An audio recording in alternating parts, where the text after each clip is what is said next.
may umaatake sa mga alaga natin. Kahapon akala ko namatay lang yung isang ganito.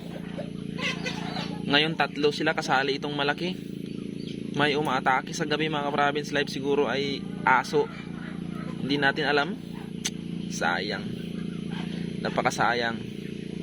Ang lalaki na pa naman ng mga sisiyo na to. Saka ito malaki na oh. Saka ito tinamaan din to. Nakagat siguro to. Titignan ko mamaya kung bakit hindi to makalakad. Panigurado mamayang gabi to, walang ligtas to pag umatake na naman yun. Kasi hindi to makakatakbo. Napakasayang mga ka-province life. Ano bang nangyari to sa mga alaga natin? Bakit hindi namatay?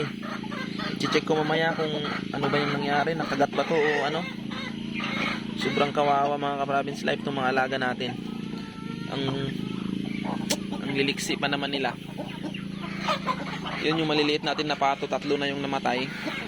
Isa kahapon, akala ko naman yung kahapon ay nadisgrasya lang, pero namatay kahapon na isa.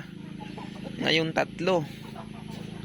Dito ko sila nakita mga province life sa tirahan nila, sa tulugan nila. Ano kaya yung umatake sa mga alaga natin? Siguro aso talaga mga province life. Pumapasok yung aso dito. Hindi naman siguro kaya ng kahit anong ano yan, pusa or ano ba, itong ganito kalaki. Delikado to mga province life kung gabi-gabi ang gagawin to ng aso.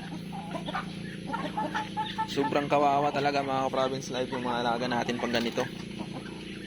Babantayan natin. Napakahirap pabantayan pag ganun gabi. Hindi natin alam kung anong oras aatake.